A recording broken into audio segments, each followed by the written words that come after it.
Работу с ответами можно сделать более удобной с помощью Google таблиц. Мы можем получать ответы не только в форму, но и сохранять их в таблицу. Для соединения формы с Google таблицей у нас есть два способа. Мы можем кликнуть по трем точкам и выбрать вариант «Сохранять ответы». Эта же команда вынесена в раздел «Ответы» в виде логотипа Google таблиц. Кликаем по одной из этих кнопок и видим всплывающее окошко, в котором мы можем выбрать, какую таблицу использовать. Если мы хотим использовать существующую таблицу, которая уже создана на нашем Google диске, выбираем соответствующий пункт, и далее нам будет предложено выбрать нужную таблицу. На нашем Google диске таблиц пока нет, поэтому мы оставим вариант по умолчанию «Новая таблица». Новой таблице будет присвоено вот такое название. Название нашей формы «Опрос», в скобках «Ответы». При необходимости мы сразу же можем это название исправить. Нажимаем кнопку «Создать».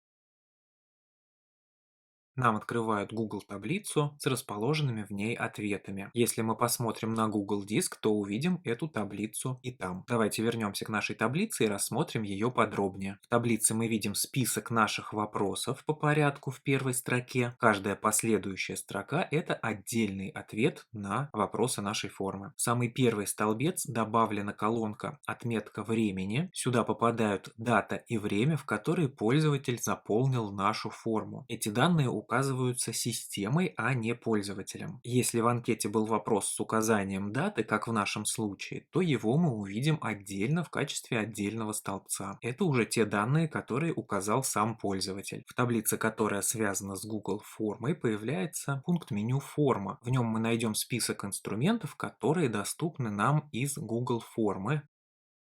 И если мы кликнем по одному из них, например, «Изменить форму», то нам снова откроют нашу форму для редактирования. Также произойдет и с другими инструментами, они переадресуют нас к форме. Здесь же в таблице в пункте меню «Инструменты» мы можем настроить уведомления. Мы уже сделали это в нашей Google форме. В таблице также можно настроить уведомления о ее заполнении. В данном случае мы можем выбрать, что на наш адрес электронной почты уведомления будут приходить при внесении изменений в таблицу. Это может быть как заполнение формы, так и любые другие действия с данной таблицей всеми пользователями, у которых есть доступ к ней. Или же мы можем получать уведомления только при отправке формы. Выбранные уведомления могут приходить к нам как мгновенно, сразу же после того, как они осуществлены, либо в виде сводки раз в день. Обратите внимание, что как только мы создали связь нашей формы с таблицей, в таблицу подгрузились ответы, которые были нами получены еще до того, как таблица появилась. То есть все те три ответа, которые присутствовали в нашей форме, были выгружены в таблицу. Если вы не хотите, чтобы это произошло, то ответы необходимо предварительно удалить. Для того, чтобы отменить связь таблицы и формы, мы кликаем по трем точкам и выбираем пункт «Удалить связь с формой». Эту же команду мы можем найти и в таблице в меню «Форма», «Удалить связь с формой». Подтверждаем. Как мы видим, после удаления связи с формой таблица все еще нам доступна. Она по-прежнему располагается у нас на Google диске, но при этом новые ответы на нашу форму в нее попадать не будут. Давайте снова соединим форму с таблицей, но на этот раз выберем существующую таблицу.